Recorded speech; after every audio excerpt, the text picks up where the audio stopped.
The harvest will never come if you don't take the time to plant the seeds. The more seeds you plant, the bigger the harvest you will have.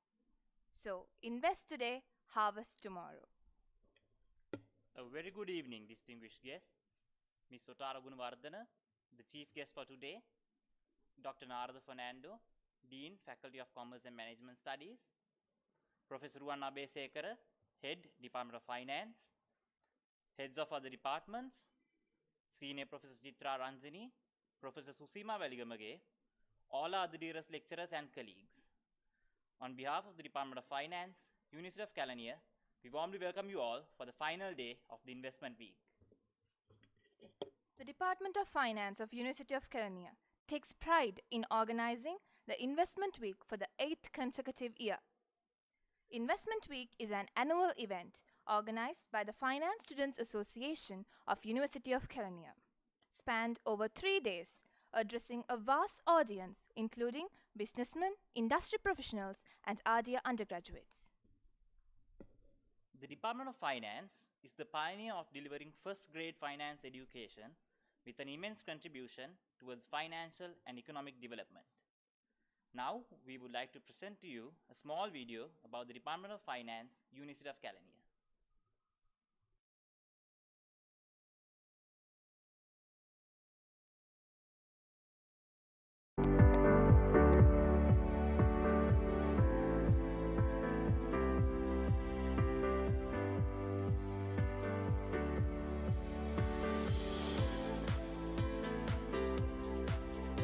Recording in progress.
Department of Finance, University of Kelaniya offers a Bachelor of Business Management Honors in Finance degree, and it is one of the most demanded degree programs in the Faculty of Commerce and Management Studies.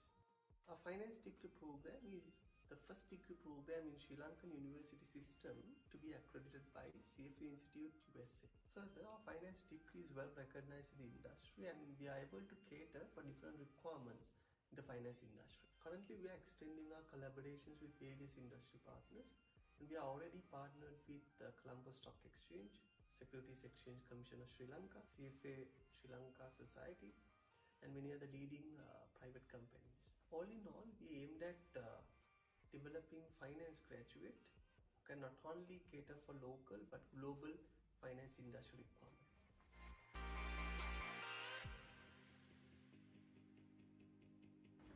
Bachelor of Business Management Honours degree in Banking aims at producing competent graduates who are well suited to the modern banking business environment. The curriculum is up to date in order to provide required knowledge, skills, attitudes, professionalisms and ethics for them to excel at the industry. We enroll limited number of participants for this degree program in order to maintain the quality of the degree program. The most outstanding students of the degree program is entitled to receive a gold medal offered by the Institutes of Bankers of Sri Lanka at the general convocation. Recently, we could able to present a separate short course in banking with the aim of enhancing their industry exposure to the banking industry. So, the final year undergraduates of the banking degree program can follow the short course in banking while they are engaged in the internship in banking program in order to obtain a vast experience into the banking industry.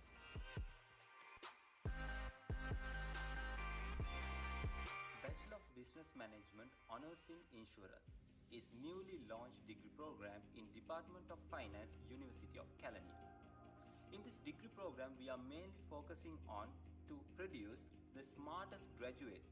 Actually, it's been the insurance graduates who can compete in this insurance industry. Because there are more than 20 life and general insurance companies in Sri Lanka. University of Kelaniya Department of Finance, we have collaboration with these leading insurance firms and we are providing more internships and we have more agreements with them to enhance the practical knowledge of our insurance graduates. We have more collaborations with insurance industry partners in Sri Lanka. There are few leading organizations who provide the gold medal and internship opportunities for our undergraduates. The insurance graduate who gain highest GPA in the insurance degree program can earn the gold medal plus 100,000 cash prize plus management trainee opportunity in the leading life insurance firm in Sri Lanka. So here we are mainly catering on knowledge, skills, attitudes plus practical exposure. This program is designed not for only the theoretical part but to gain the exposure in the practical areas as well. Once you have completed your insurance degree, you may have many more paths to go. Especially in this insurance industry, you can go for insurance claim management, underwriting and marketing, also actuarials and life general. There are many more avenues to go and get your exposure. Therefore, this is not only a narrow area, which is a broad area which you can earn more than 100,000 a salary per month. So this is a good opportunity. So we are providing facility and we are facilitate you to be smartest, competent graduates in insurance field and to make our Department of Finance name in a remarkable place.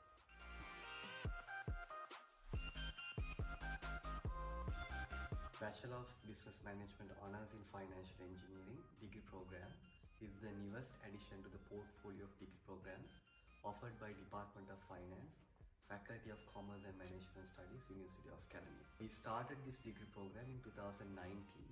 So today we are catering about 200 undergraduates under this degree program. Bachelor of Business Management Honours in Financial degree program is one of the 2 degree programs at the department which is recognized by the CFA Society USA. Well, as a result, the undergraduates who are following this degree program are entitled to CFA scholarships to follow CFA exams. On one hand, this degree program is the only degree program offered to internal students of a state university who are entering to the university through the UGC. On the other hand, the curriculum of this degree program is developed to sharpen the IT skills, mathematical skills and finance skills of the undergraduate. All in all, we craft financial engineers who are capable of revolutionizing the financial markets.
like the first 2 days of the investment week, we have planned some engaging events for the audience today as well. So we'll enter into the spotlight event of today, Secret to Success, a conversation with Ms. Otara Gunawardana. Thank you, ma'am, for taking time off your busy schedule to be a part of our event. It's an honor to have a leading business personality of Sri Lanka with us. We invite our very own undergraduate, Ms. Dimani Silva, to take over the proceedings.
Everyone, and greetings for the new year.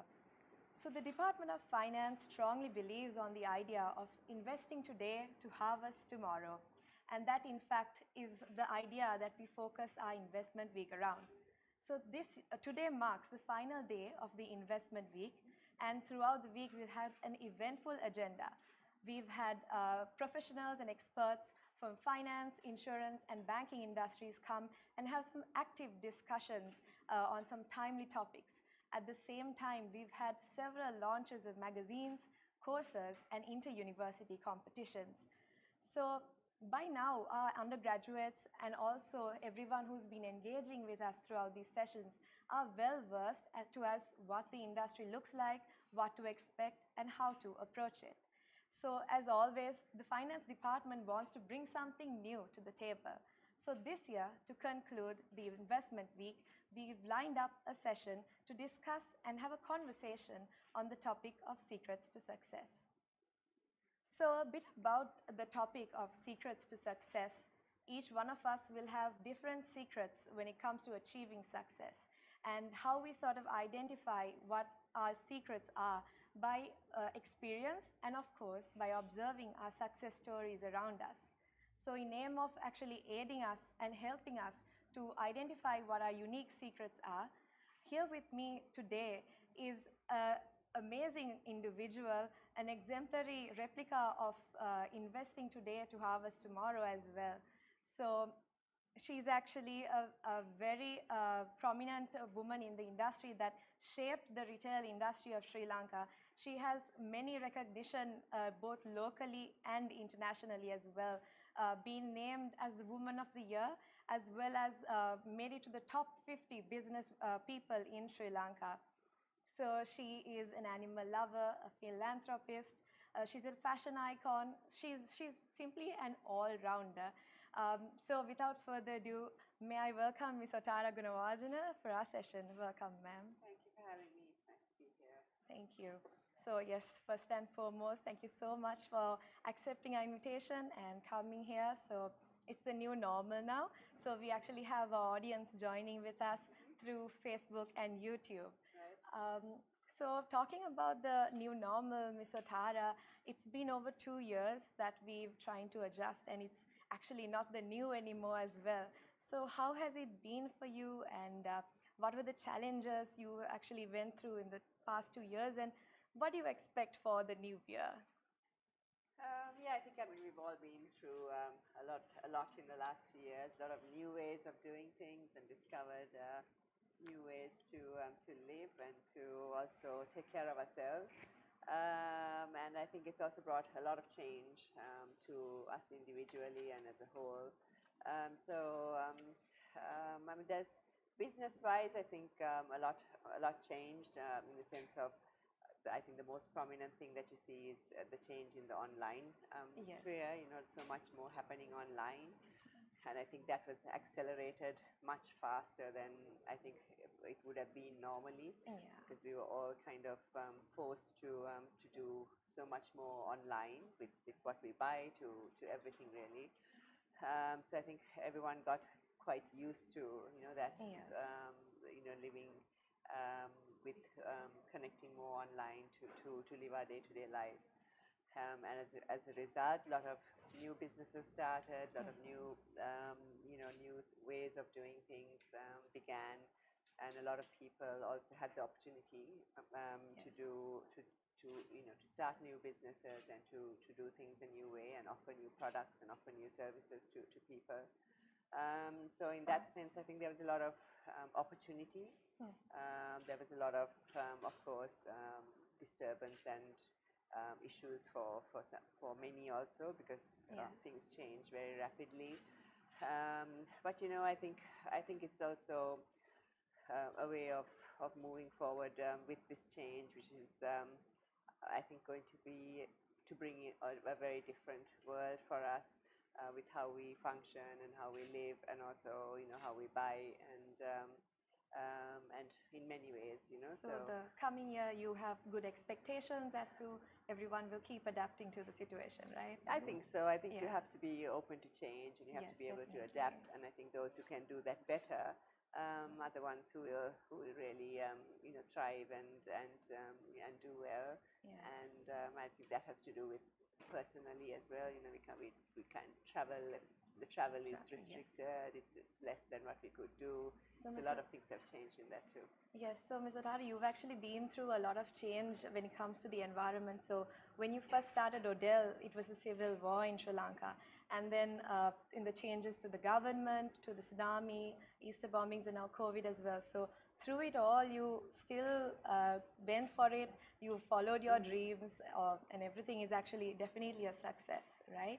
So when it comes to the topic today, which is success, we define it as accomplishment. For instance, I think as undergraduates would expect academic excellence to be success. And then let's say a sports person would say winning a championship is a success. So different people define success in different ways.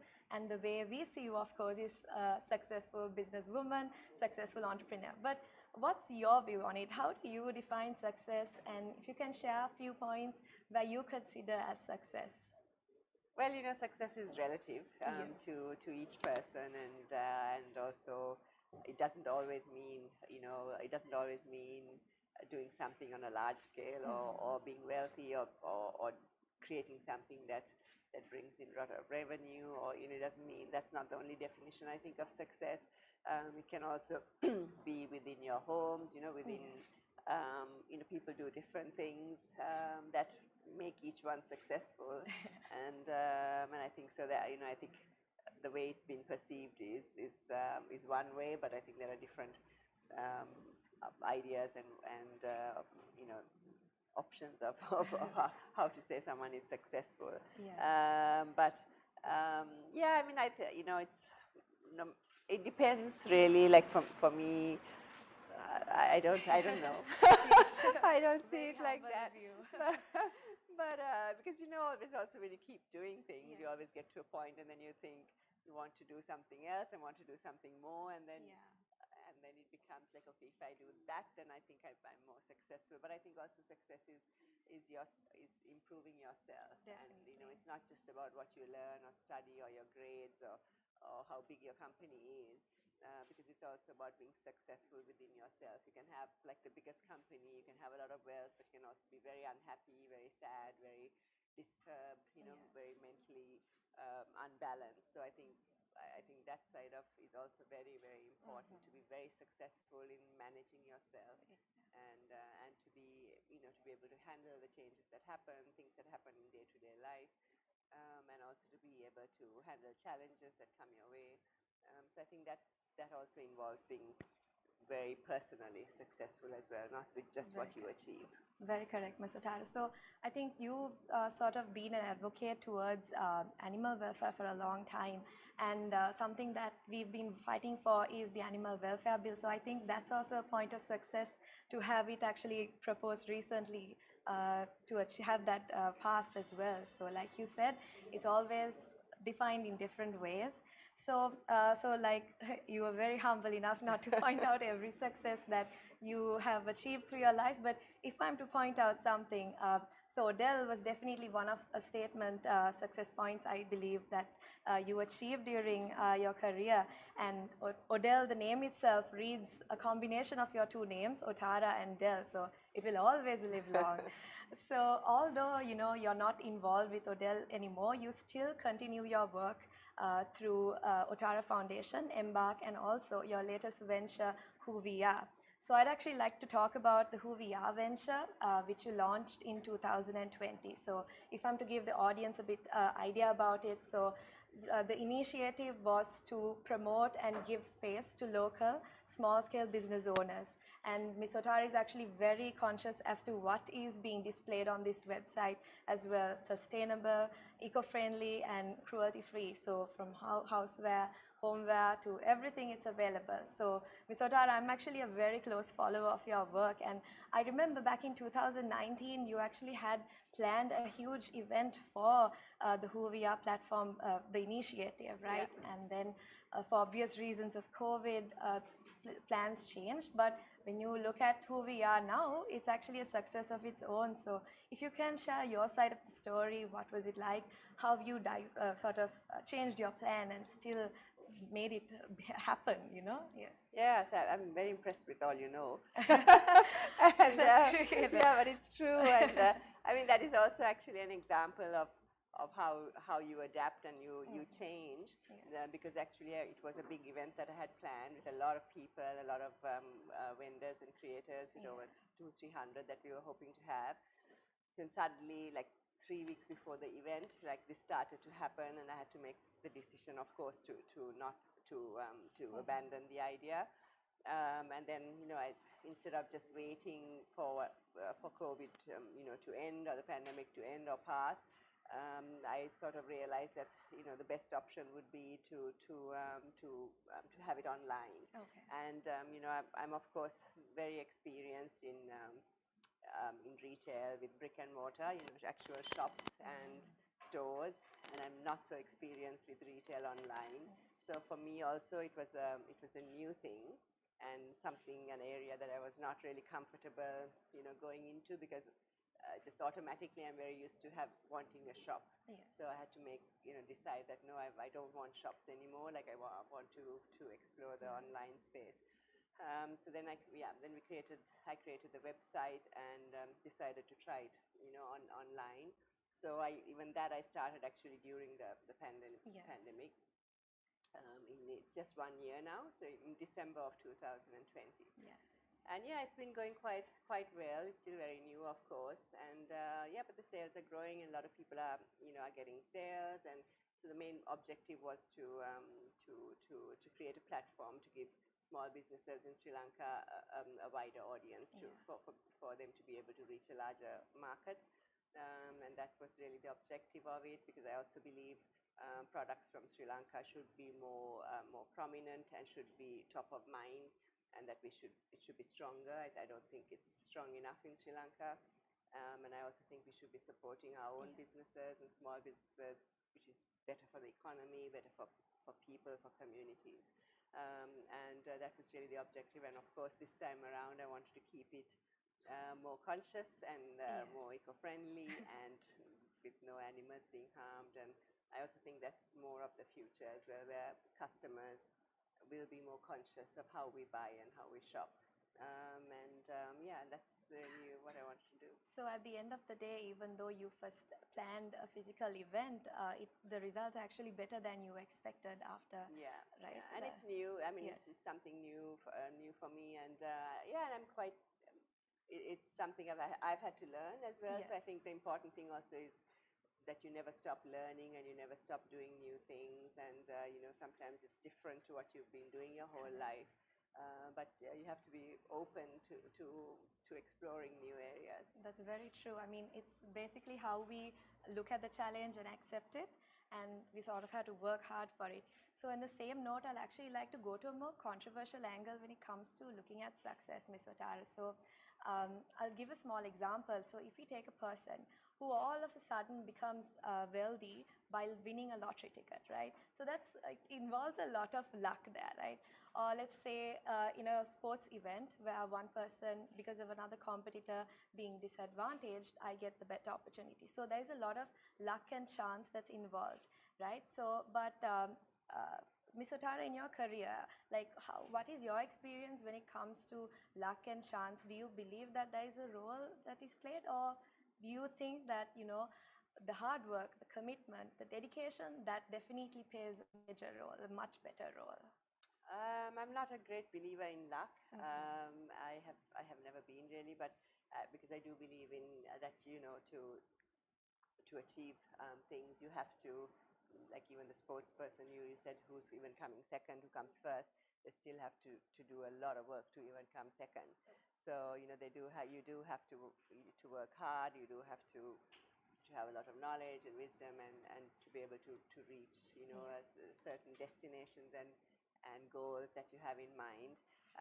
But I do believe in destiny, and I do believe that we are all here on earth guided to lead a certain life, and we just need to make sure that we are open to that and connected to that, so that we see those opportunities and then take those opportunities. Because if you're close to that, then you miss them, and that's where I think then your chance or your luck is not there.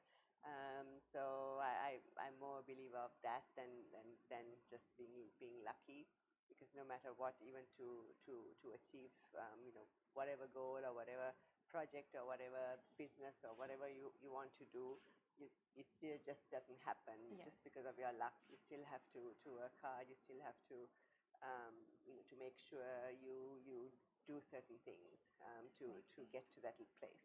Yes, so I think looking at how you started Odell also, you started with the bare minimum, like the infamous story of how you started selling t-shirts, and that entire story, it shows a lot, it needs a lot of hard work and commitment.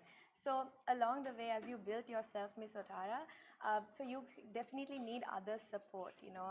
Sometimes you might not have the best contacts when you start, but along the way you meet new people, you build that network of support, and it's definitely important.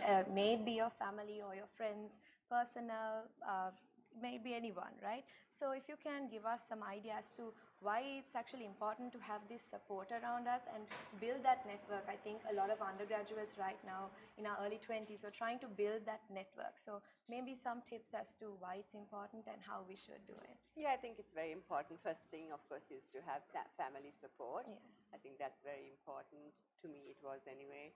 And also, yeah, the networking and the support system usually builds while you're doing whatever you're doing, and it's important to have that to have that network, because there's always things that you can learn for one, and then also people that you can link with to help you on your journey of whatever it may be, like I said, to learn new things, to develop something, and there's always people that you can approach to be able to help you.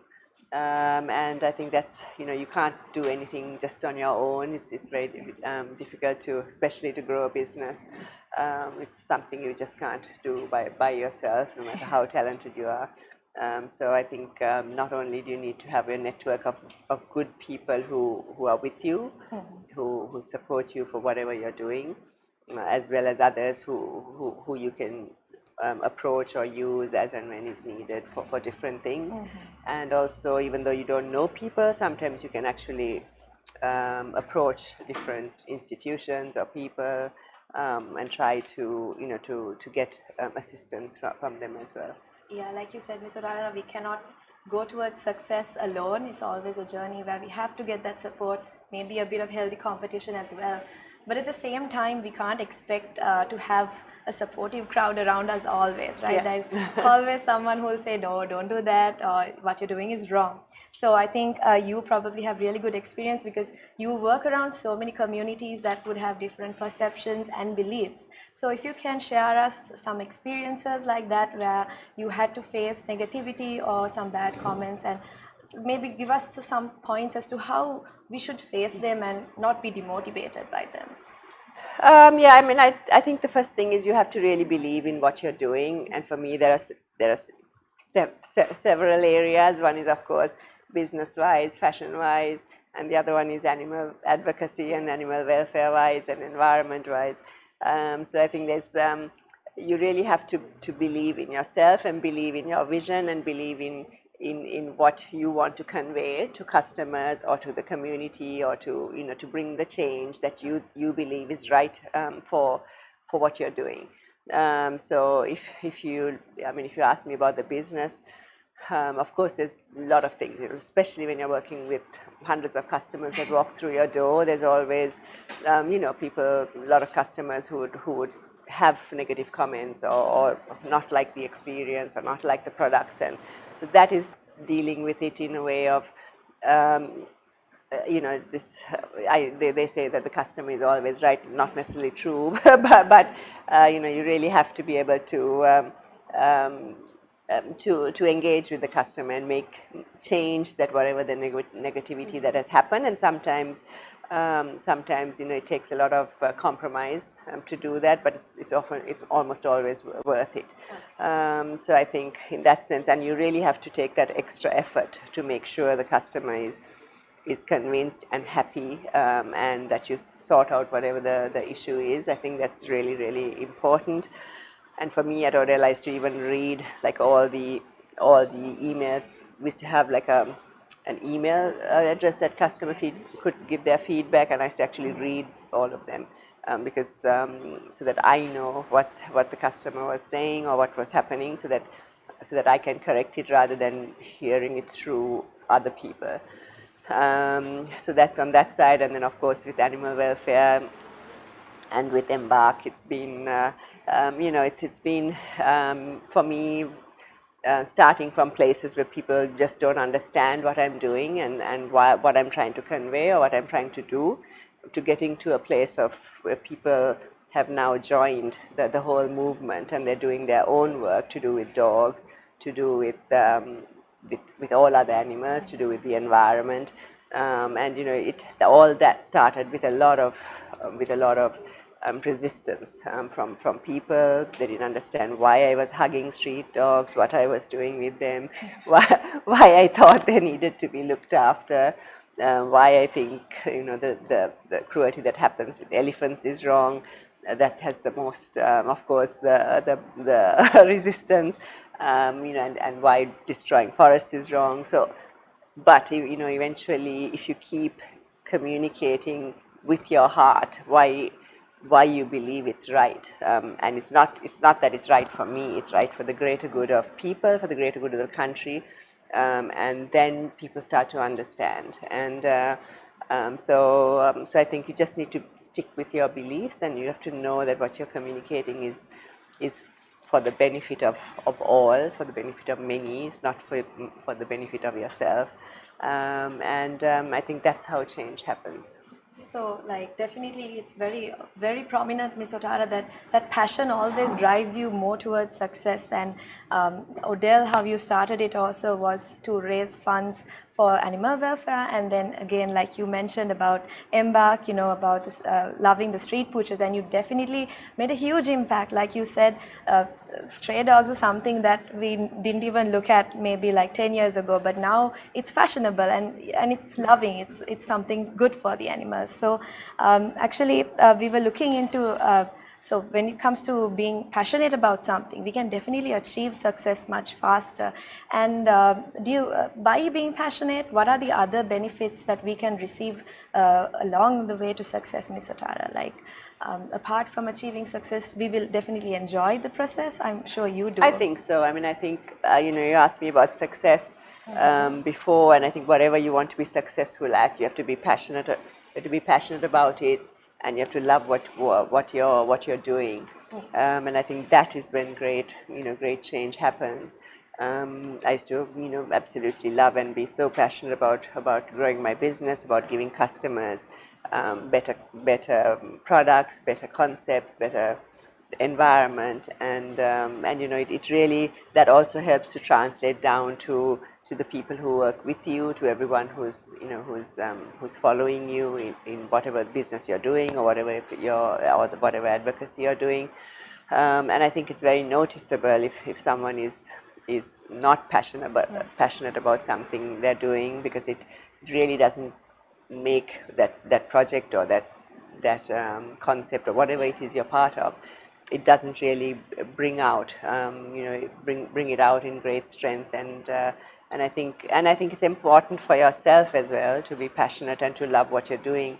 I don't think we should live a life. Yes, sometimes we have to do things that we don't like to do or love to do or are passionate about due to certain circumstances. There may be times, but eventually we should always get to a place of really loving what we do, and really, because we have only one life here. Yes. And so we really need to make sure we are doing what we like to do. Even if you're working somewhere, you need to like that what you're doing or love what you're doing, because you're in that workplace for like 70% of your life. So I think that's really important also to achieve success in whatever you wish to be successful.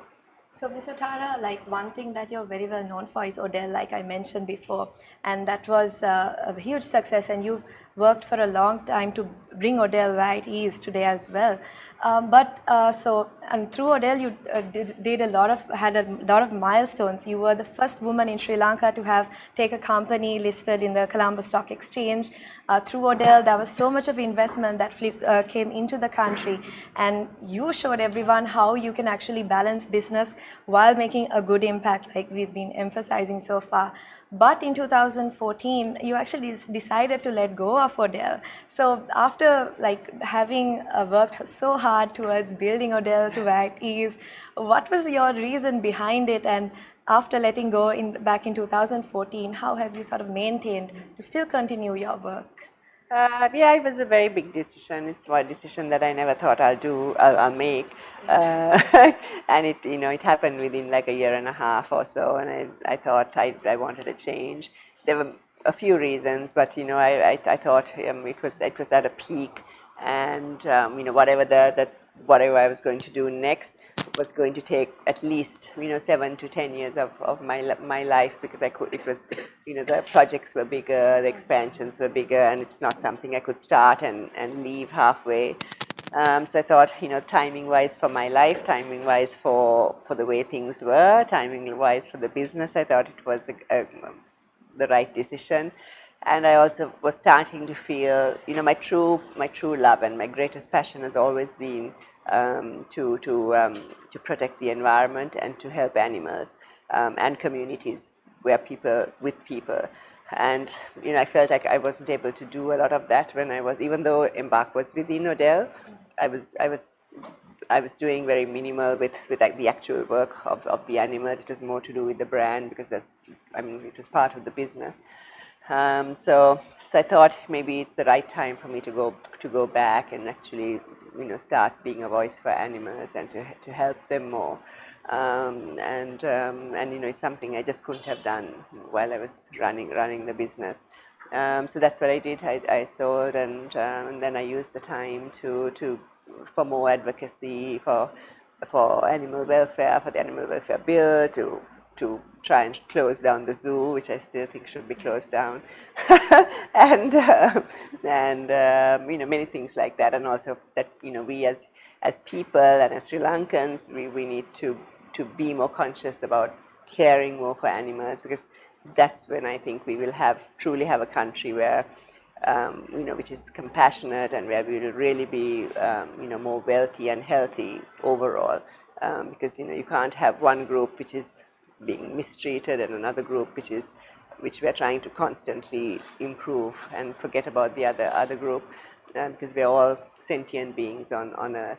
And that's what that's what I did. And then of course I focused more on Embark, because I didn't sell Embark, and I started the Otara Foundation, and then of course 4 or 5 years later now I started Who We Are, but the rest of the time I decided to focus on animal welfare and environment protection. So I think it's actually a big message there, although at a point we achieve, however we define success, there's always a point that we have to let it go and, maybe focus on something else and do better. And that's a very good example, Ms. Otara, that you're setting.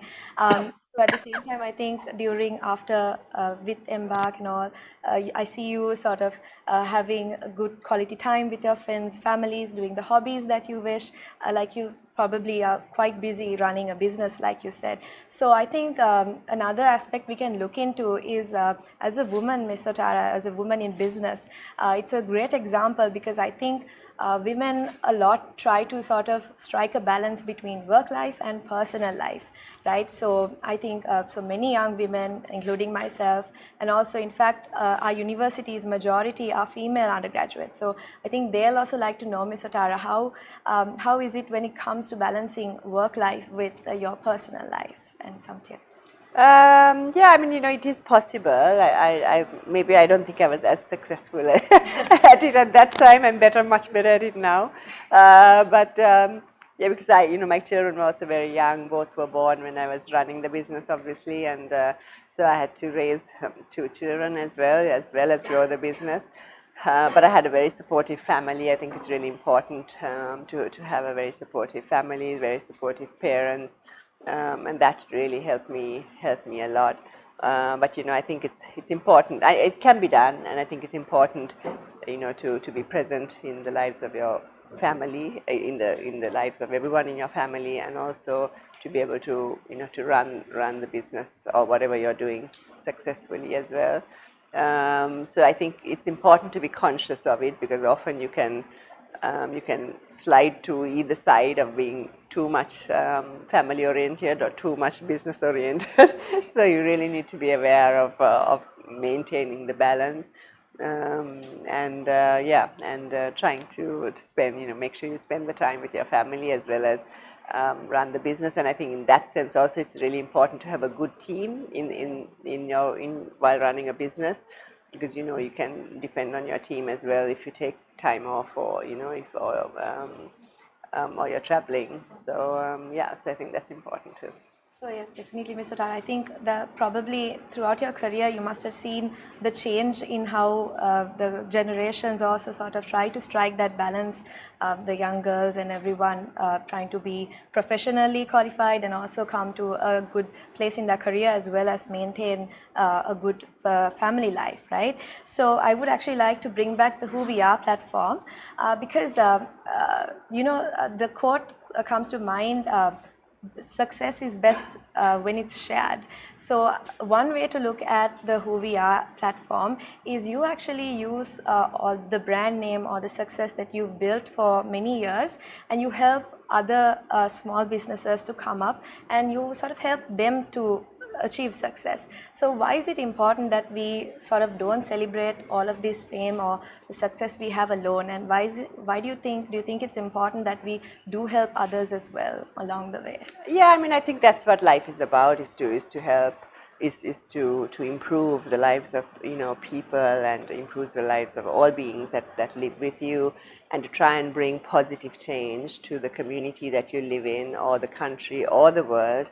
And I think it's much needed in the world today, in our country today, and whatever each one can do to contribute towards that is always helpful. And I think that's what really life and business and whatever you do is all about. It's not really about yourself. It's not really about what you achieve. It's really the difference you make in the community, in the country, in society, that really matters.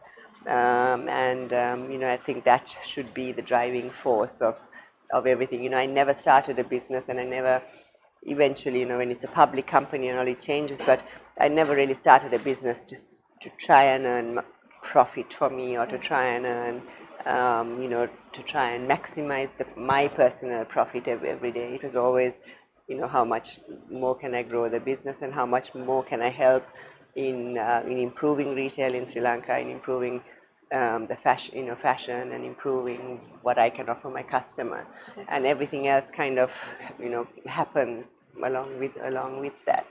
And I think that's how it should be, because to me the focus is really not.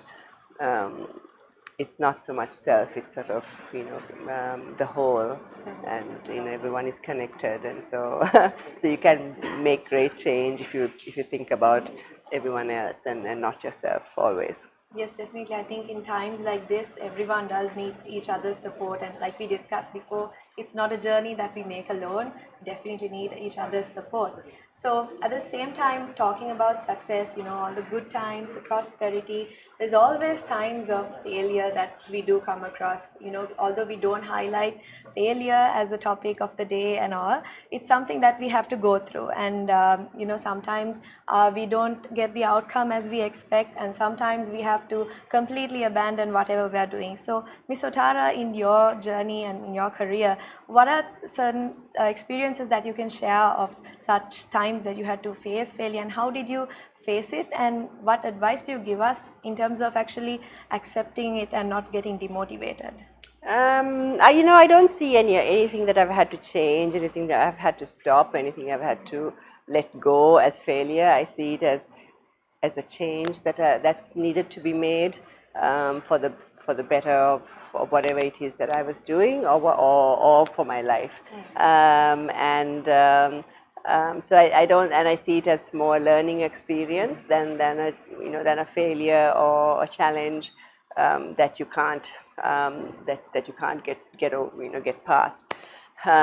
So as long as you can learn from that experience and move on, I think it becomes a positive part of your life rather than a negative part. But of course, things happen in your life which at that moment causes a lot of stress and a lot of anxiety and a lot of wondering how you're going to get past that issue. But everything is temporary, and there's always a solution to everything. So yeah, I've been through a lot of things, to do with business and personal life, business life, and it never, it's always, that's part of life. It's always something that you have to you have to experience all the time, and keep changing and keep adapting to, and keep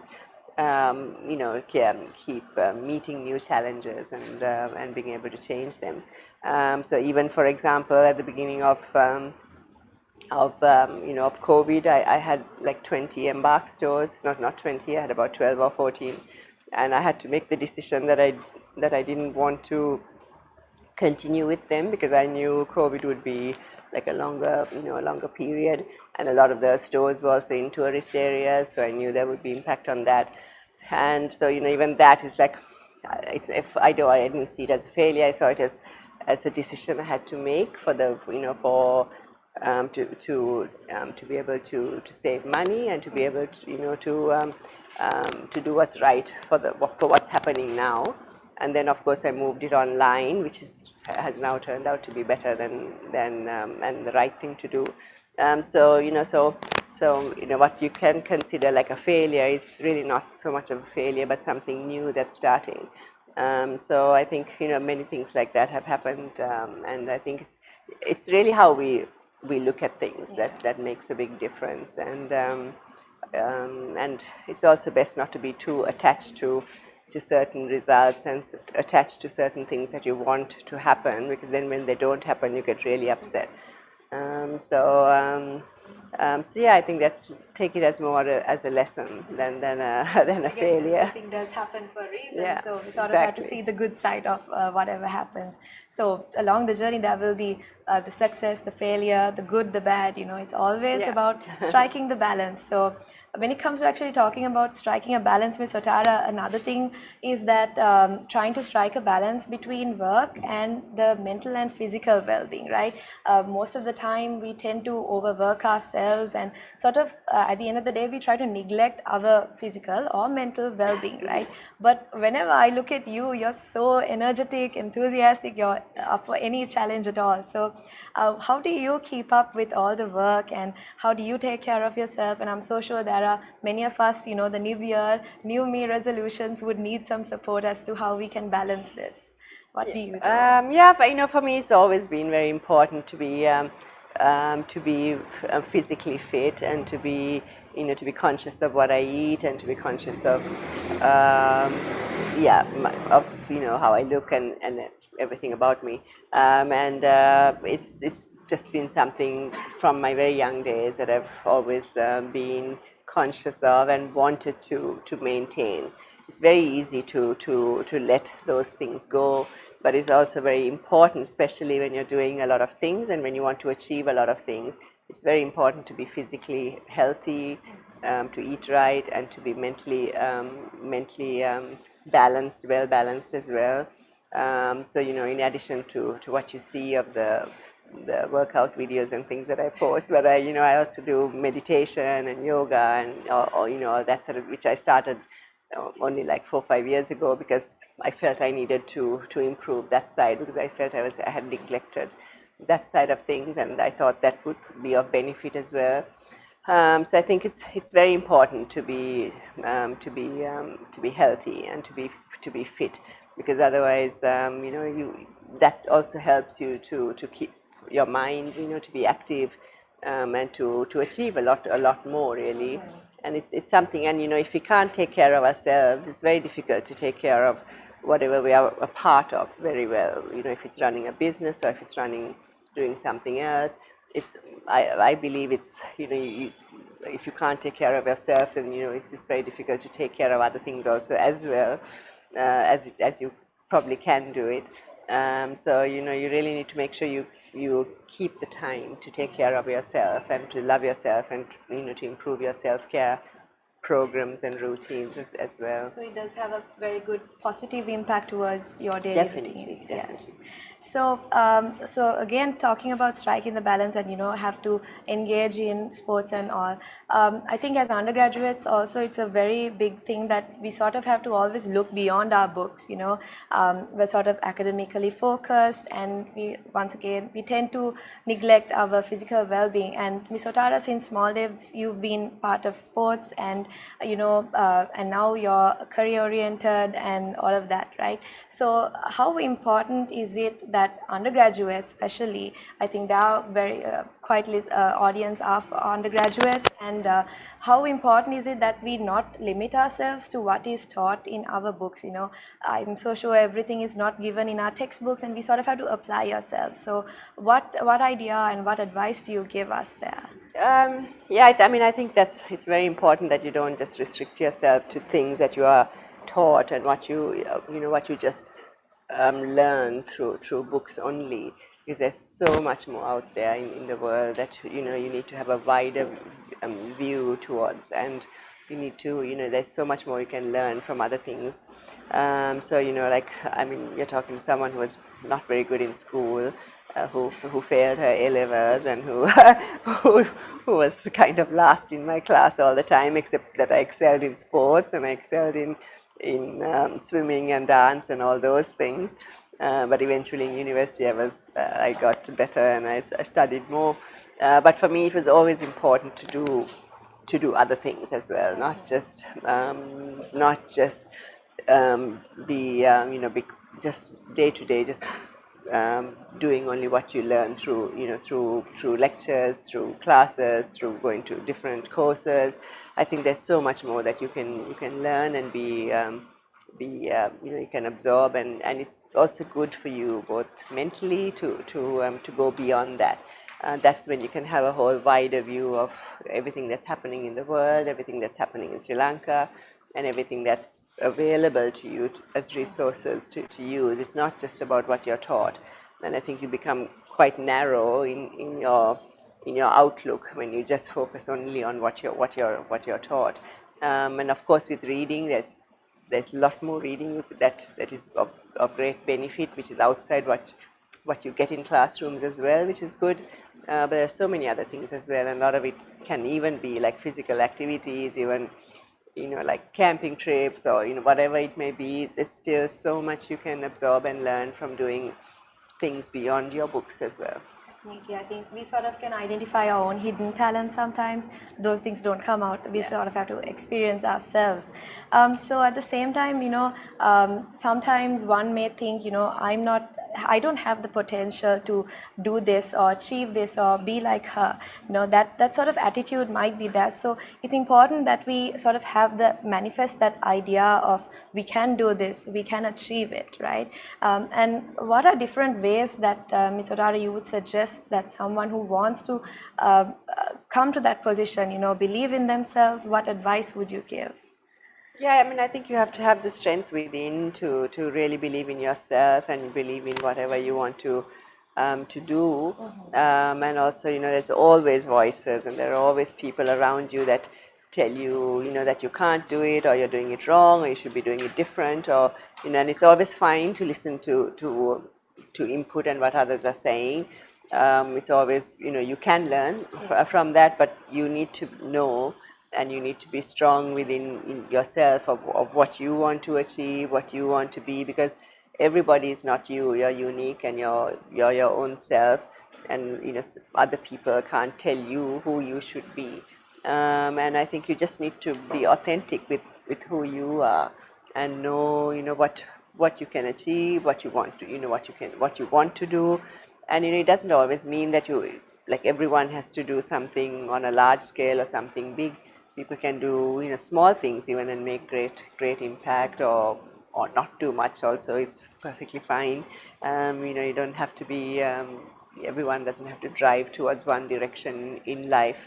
So I think it's really important to know to know who you are, and not, especially in the world today with so much social media and so much stuff coming from all that side, which we didn't really have. I didn't really have when I was growing up. The youth get very distracted with who they think they should be, or who they want to follow and be like someone else. It's quite a new challenge that's come up that people have to deal with. So in that whole sort of that whole sort of system of where you are constantly being shown what you should be doing, or or who you should be like, it's very important to know who you are and to be who you are. Okay, so talking about social media, Ms. Otara, yes, definitely a lot of the youngsters, including myself, we are quite influenced by what we're told to be like, how we're supposed to be like. But recently, actually, I want to talk about the 100 Days of Gratitude movement that you shared, started recently, where each day we say something that we're grateful for. What was the idea behind this movement on social media? Actually, I don't know. I just started to do that because it helps you as well. But it's very important to be grateful and be thankful for what you have, whatever it may be, and for little things as well. Not just wait always for the bigger things to happen. And I think that's also how you move, more positively forward in life, and you can achieve more and you can do more. Is by being very thankful and very grateful for things in your life, for things in other people's lives, and also very simple small things. So I think it's also an important reminder to think each day, because we often don't. We wake up and we're always thinking of what we need to do, what we need to achieve, what we need to buy, what we need to get, and we don't really spend the time being very thankful or grateful for what we have, and it's really not the big things. It's the very little things that are more important. And I think it's a practice that we have to incorporate in our lives, and to be more grateful and to be more thankful. Yes, so I think that's actually very important for us to identify what we already have without not crying out what we don't have, right? To be grateful and work with what we've got. So I think during this entire session, the topic for today was secrets to success, and I was trying to sort of ask Ms. Otara indirectly what your secrets are, and I hope that the audience by now actually has some idea, some hints and clues as to what Ms. Otara's secrets to success are. But actually, as the final question, Ms. Otara, I'd like to directly ask you, what are your secrets to success? And I mean, if there's something you can spare us, or maybe some general advice to the undergraduates. Yeah, so I don't have a 10 or 20 step guide on what each one should do, because each one is different, and what each one of us wants to do is different, and each one of us is different physically and mentally as well, and as individuals, of course. But I mean, I don't know. For me, it's probably been really loving what I do, being passionate about what I do, and really wanting to make a difference to a larger number of people in the community and the country, and I think making a difference for the greater good of all is really what is really what makes the biggest difference, I think. And I think if you look at what people have done to really create a lot of change, it is really to bring change to a large community, a larger number of people and community and animals or environment or whatever it may be. So I think doing things for the greater good of all is really probably the secret of being sort of of being noticed, to a greater number of people. Definitely, like at the beginning of the session as well, I mentioned that everyone would have unique secrets to success, and it all depends on how we realize it, and it takes time. So I think, so thank you so much, Ms. Otara, for that last advice. I thought I put you in a pressurized position, but guess it is all right. And I think the organizers of the Investment Week actually made a really good choice having you here today. As the humble personality and amazing advocate you are, it was a very good session, I would say, and I hope you enjoyed the conversation as well, Ms. Otara. And on behalf of the department, I'll actually like to thank you for accepting our invitation and coming here. So right now, although our conversation is over, the agenda actually will follow. So may I invite our undergraduates, Madhura and Dilendra, and they will take the rest of the proceedings. So thank you. Thank you. Shall I go back? Or? No, we can stay on this.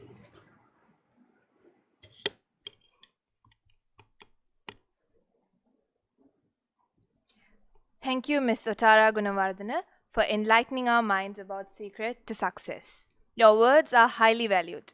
Thank you, Ms. Dimani Silva, for conducting the session. Ms. Otara, kindly remain on stage to accept this token of appreciation. To present this token of appreciation, I would like to cordially invite Professor Ruwan Abesekara, Head, Department of Finance.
Once again, we'd like to extend our sincere gratitude to Ms. Otara Gunawardena for accepting our invitation. We would like to take this opportunity to remind our partners for Investment Week. Our main sponsor, Colombo Stock Exchange, creating wealth and value. Our educational partner, CA Sri Lanka, a leading professional accountancy body. AICPA and CIMA, the world's largest professional body of management accountants. CFA Sri Lanka, the leading body that administers advanced investment analysis. Our global knowledge partners, ACCA, the world's most forward-thinking professional accountancy body. The proud gift partner of Investment Week is Ideal Finance, the ideal financial partner in creating wealth and enriching lives of Sri Lankans.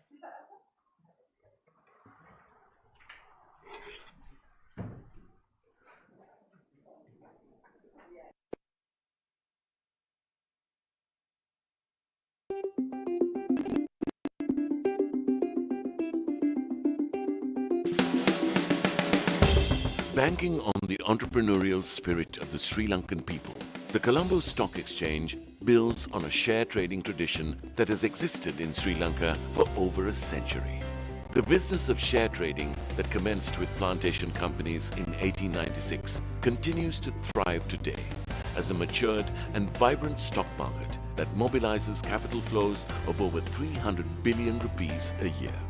We have leveraged on the combined experience and expertise of the industry to leapfrog on multiple fronts. As we look towards a possible re-rating of the market upwards, what is on the cards are major infrastructure developments, new product introductions, widening of the investor base, building a sustainable business model, and most importantly, working with the government and the regulator to position the CSE as a pivotal point for capital raising. The CSE in its present form began in 1985 when the Colombo Securities Exchange Guarantee Limited was incorporated as a company limited by guarantee formed by 7 stockbroker firms. Today, as the operator of the stock market in Sri Lanka, we offer state-of-the-art pre-trade, trade and post-trade platforms. Our stakeholder base also includes the regulator, the Securities and Exchange Commission of Sri Lanka, over 700,000 local and foreign institutional and individual investors, members of staff of the stock exchange, and other market intermediaries who go and make up the ecosystem of the Sri Lankan capital market. What kind of tomorrow do you want to shape? A connected world, working together to prosper and thrive. Training as a chartered accountant puts you in a position to make a real difference, giving you the skills and perspectives to build the tomorrow you want. Become a difference maker. Become a chartered accountant. Do you want to know how you can get the CIMA qualification faster? Join CIMA through the CGMA Finance Leadership Program, a self-paced digital learning and assessment platform designed to ensure smarter learning and faster success. Discover the power of opportunity with the fastest route to completing the CIMA professional qualification at an affordable price and at double the speed.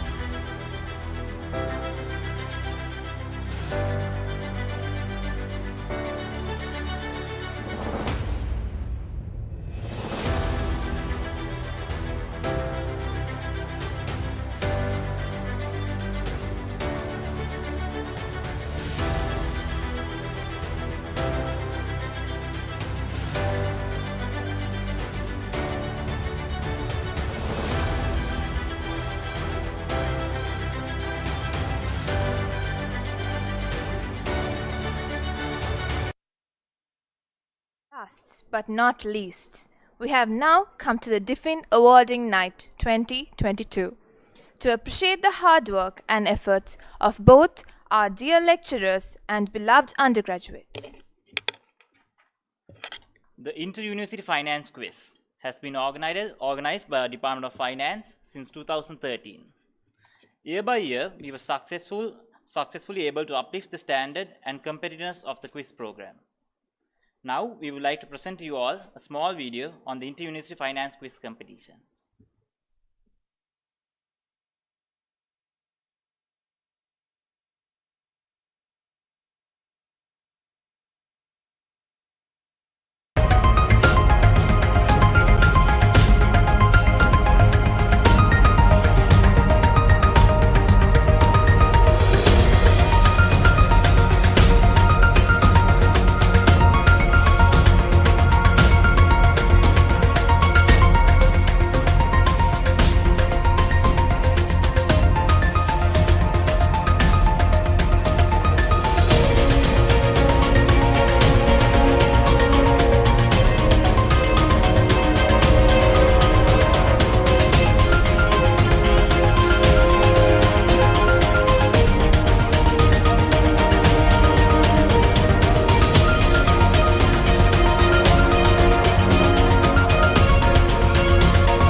we would like to cordially invite Ms. Ottara Gunawardena to present the awards.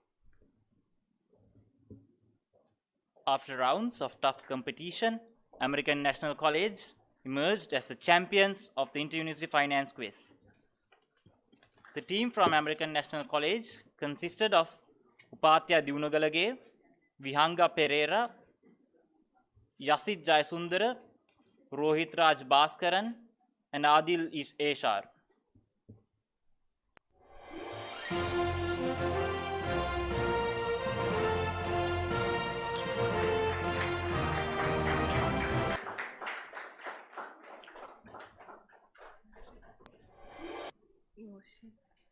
They will be awarded the prestigious Inter-University Finance Quiz Trophy and a cash prize worth of 50,000 rupees, sponsored by Equity Knowledge Partners.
Vihanga Pereira,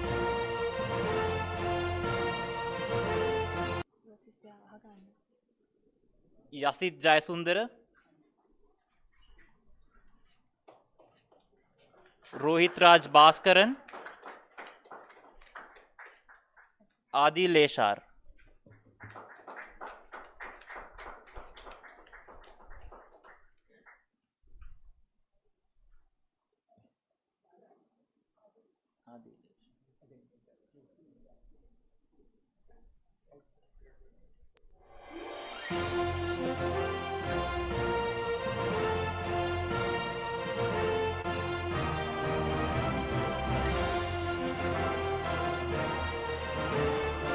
Going on stage to present the Diffin Beats Awards. Diffin Beats, rekindling flares in the new normal. The platform on which the undergraduates of the Department of Finance showcase their talents in the fields of drama, singing, dancing, speech, and innovation. Diffin Step Up. Most popular award goes to Extreme Rebel Force.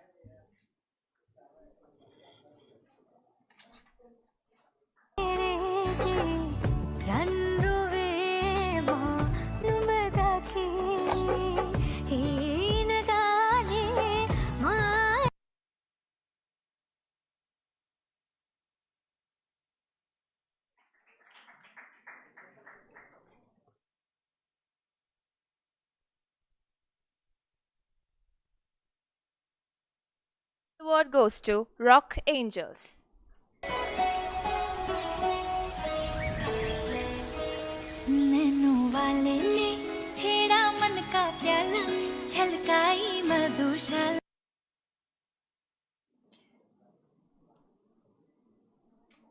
Diffin Melodies.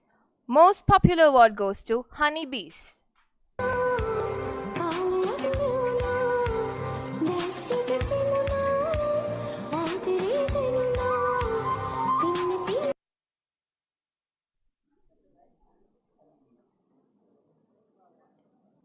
Diffin Melodies. Most talented award goes to Honeybees. Diffin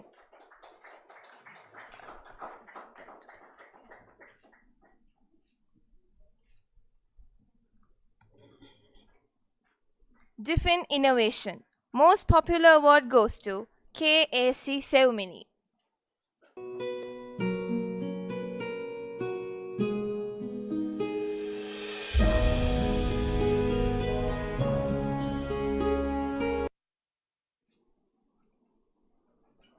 DFIN Innovation. Most talented award goes to Pasindu Samadit.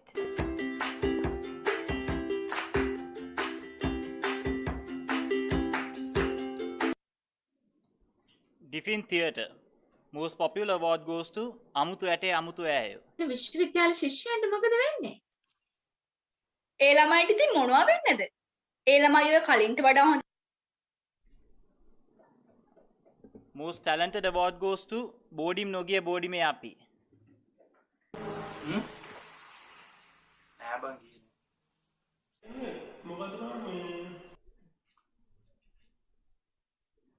DFIN Talk.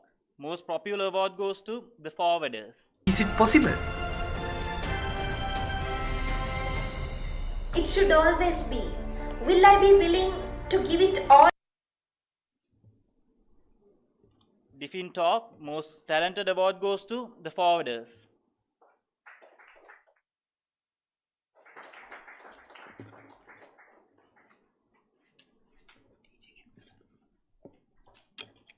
Thank you, ma'am, for presenting these awards.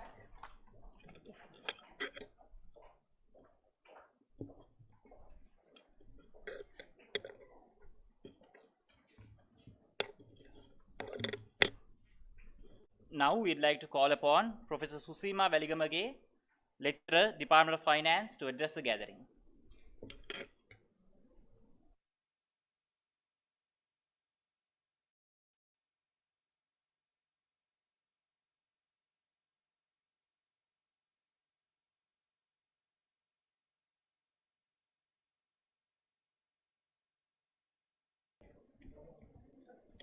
A very good evening to all of you.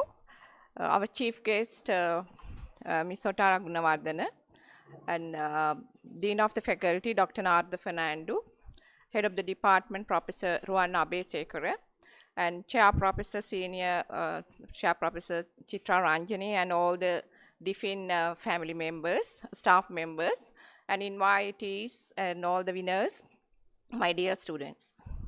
So actually, my duty is to, we are having one another event, most awaited event at the department. We call DFIN Teaching Excellence Award. So my duty is to introduce the Teaching Excellence Award to the audience.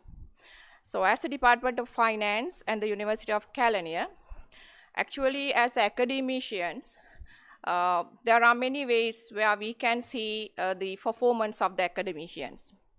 So when we identify our responsibilities, there are many responsibilities as academicians, but when it's come to the evaluation of the performance and main duties, we can identify the two categories as research and the teaching.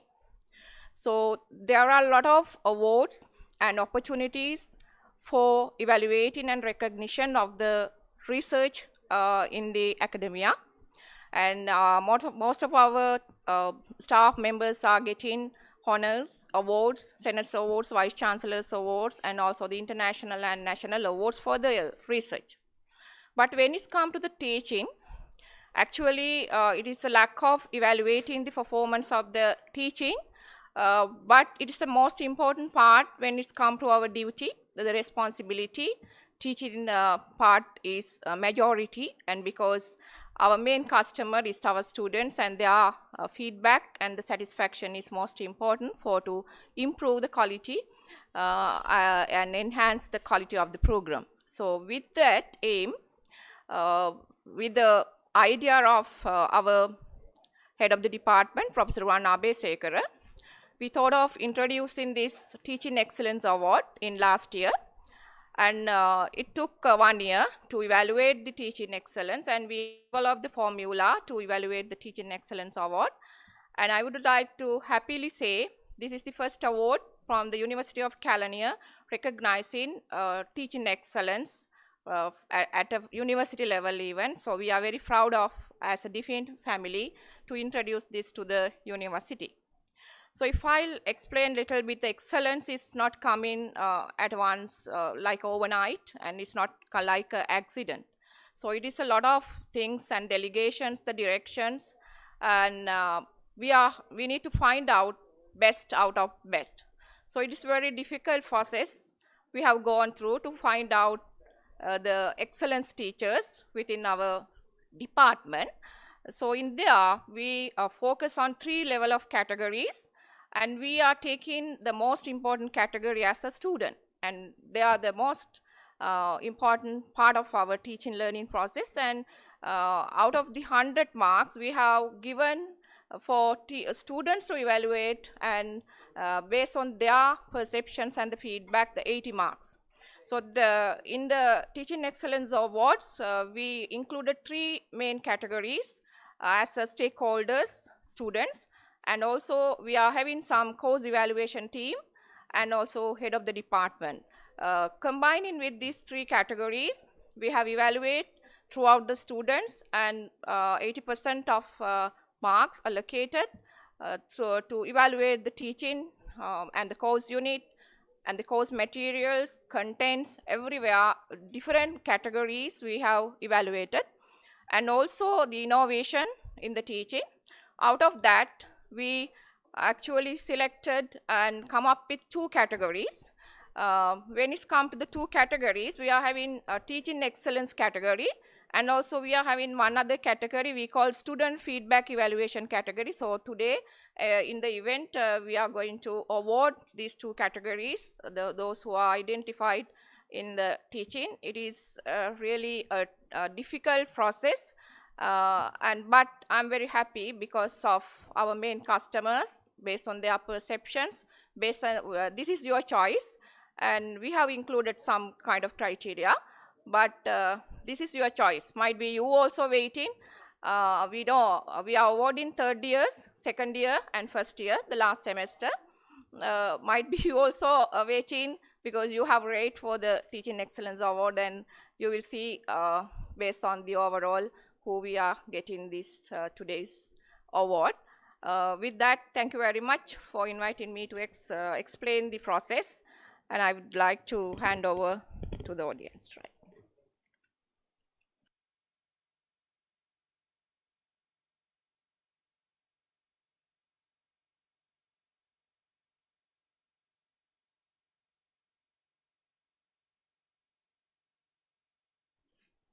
A good teacher can inspire hope, ignite the imagination, and instill a love for learning. We are much honored to present the Teaching Excellence Awards to our dear lecturers whose hard work and fair effort towards uplifting our department has been immense. And they have been a great pillar of strength and driving force to all our undergraduates in making their dreams a reality.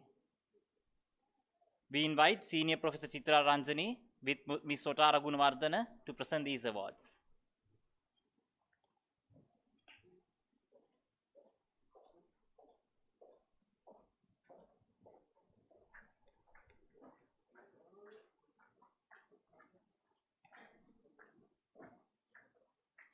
Year 1 category award goes to Mr. Shanaka Pereira, Lecturer, Department of Finance.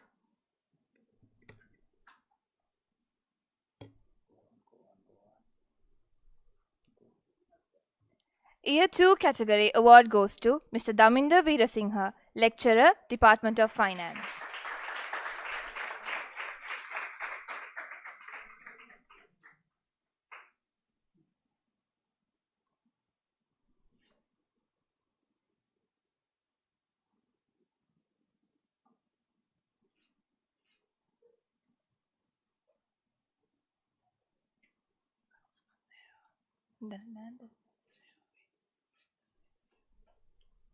Year 2 category award goes to Ms. Danushka Piananda, Lecturer, Department of Finance.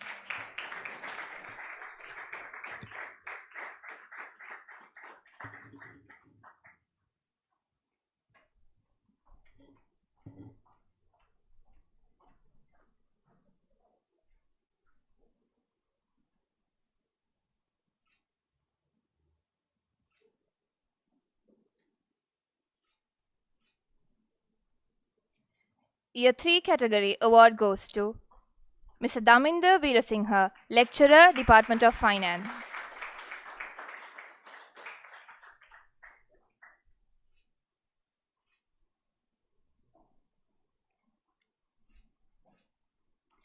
Year 3 category award goes to Professor Ruwan Abesekara, Head, Department of Finance.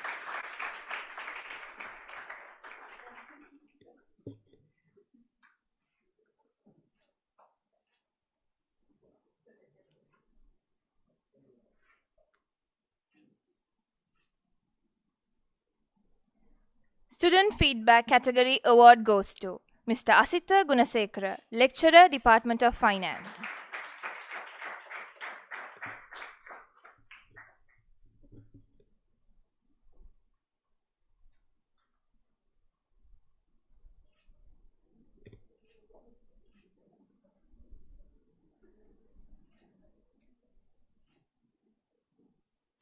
We invite Professor Susima Valigamege to accept this token of appreciation for initiating the Teaching Excellence Awards.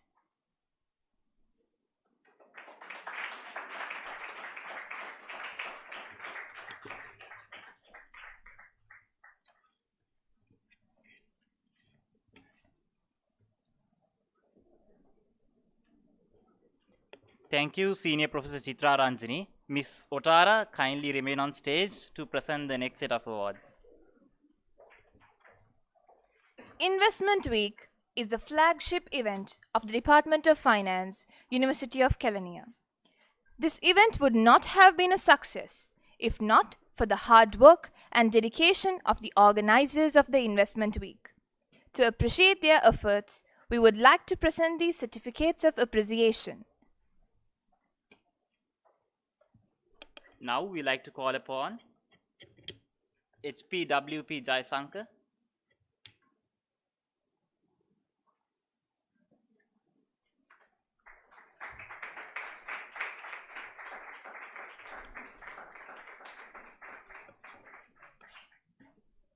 DIN Alice,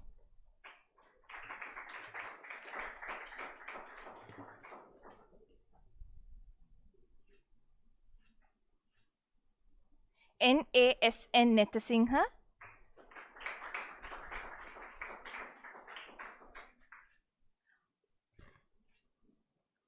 RLT Piris,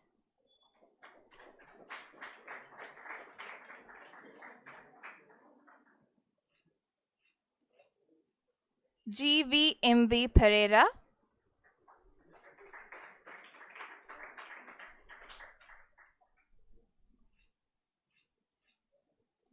AT Lakshan,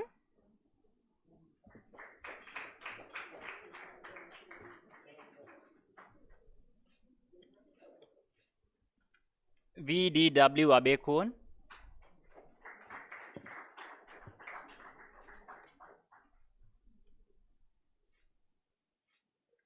LGDD Yapa,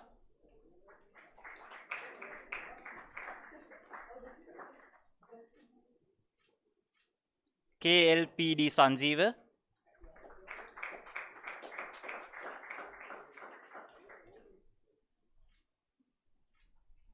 EWDPB Senaviratna,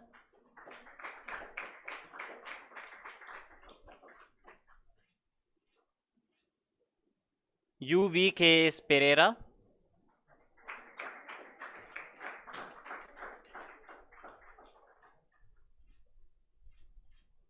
MG Gnanaselvam,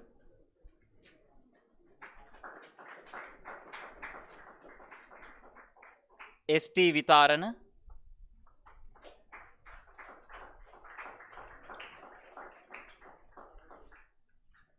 M Vitushan,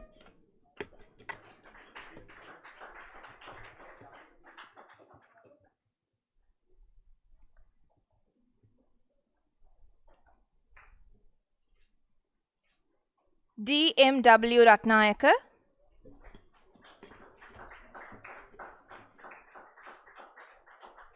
EGDM LA Pola,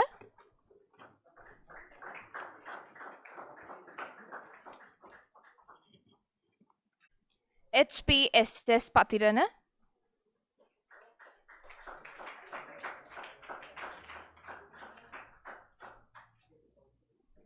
KDDT Jayavikrama,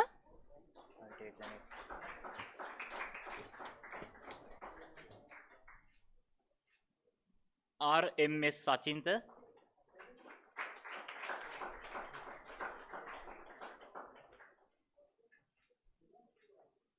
KG Veersingha,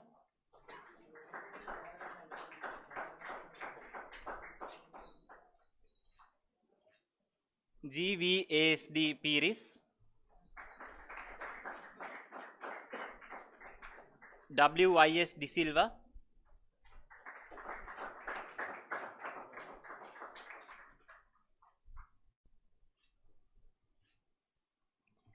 Thank you, ma'am, for presenting the awards.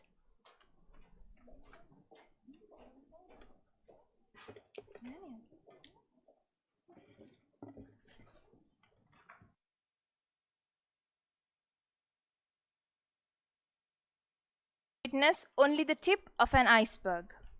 What's underneath the iceberg is what holds it up high.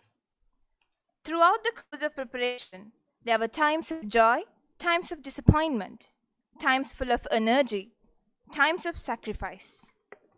There was a lot of hard work that was put in by our beloved lecturers, supporting staff, and all our friends behind the scenes.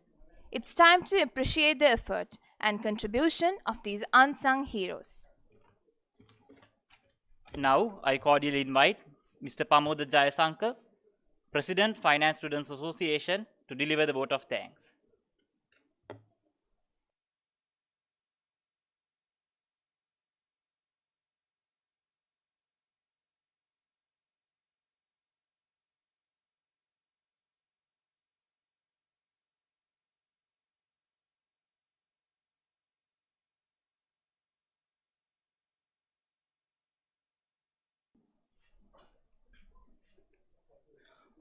Dr. Narada Fernando, Dean, Faculty of Commerce and Management Studies, Professor Ruwan Abesekara, Head, Department of Finance, all other department heads, Senior Professor Khadachaya Chitra Ranjani, Professor Susima Velikamage, distinguished guests Ms. Otara Gunawardana, all our other dearest lecturers and colleagues. It is with great pleasure I take this opportunity to deliver the vote of thanks on behalf of the Finance Student Association of the University of Kelaniya for the Investment Week 2021-2022. First of all, I would like to take this opportunity to thank Senior Professor Nilanthi Da Silva, the Vice Chancellor of University of Kelaniya, for her guidance and support towards making this event a success. I also thank Dr. Narada Fernando, Dean, Faculty of Commerce and Management Studies, for his continuous inspiration and encouragement. I also wish to express my gratitude to Professor Ruwan Abesekara, Head, Department of Finance, for his words of encouragement and support given to us in making this event a reality. Dear sir, your inspiration words always give us strength to do better every day.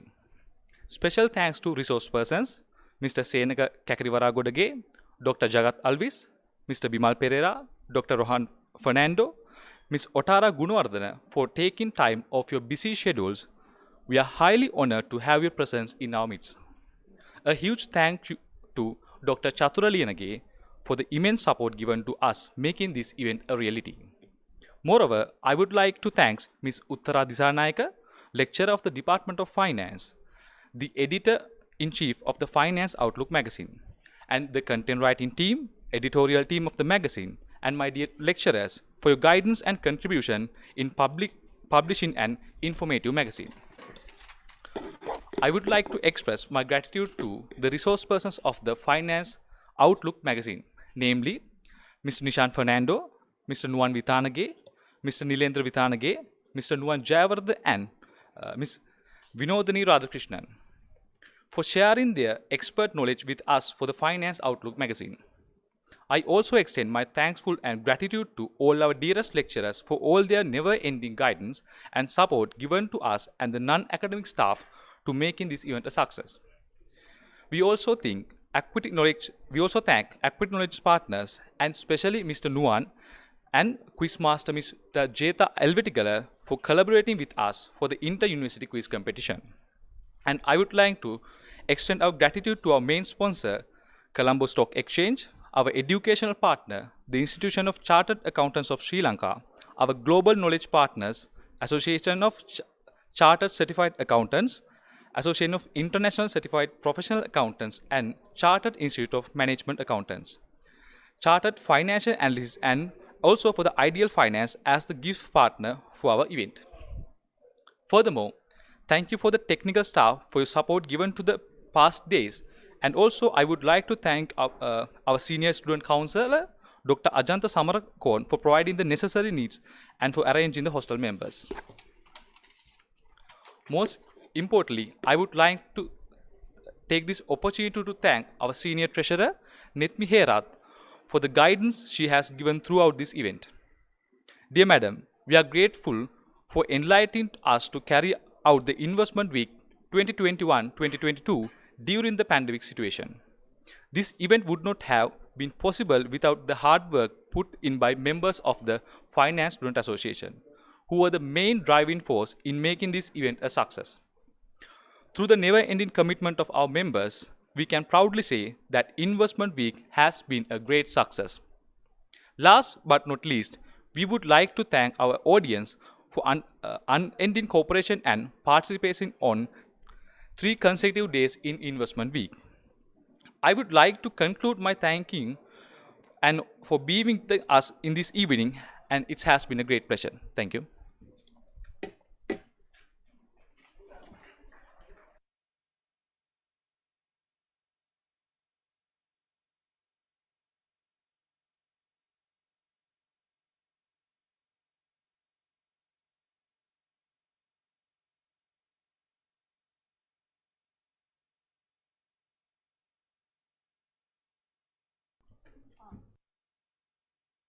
Let me pay Anand. Now we would like to invite Professor Ruwan Abesekara, Head Department of Finance, and Mrs. Netmi Herath to present the following awards of appreciation.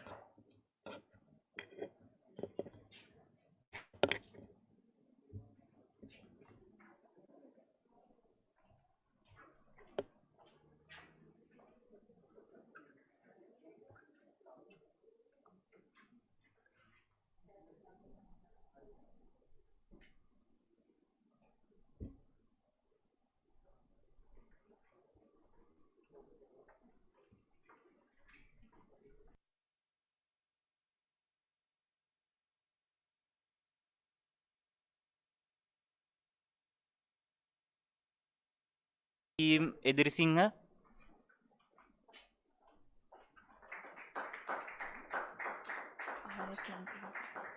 RS Lankage,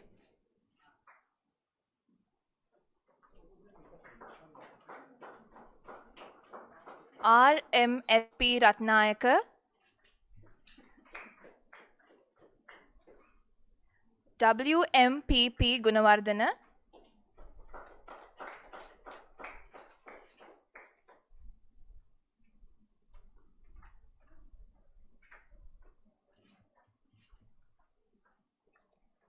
TVK Fonseca,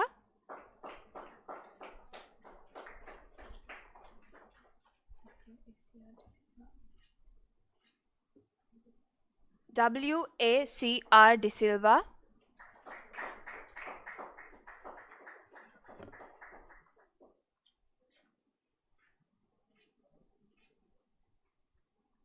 MKSM Satsarini,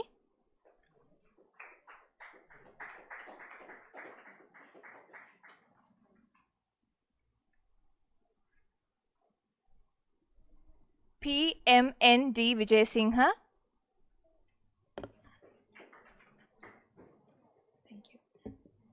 Thank you, sir and madam, for presenting these awards.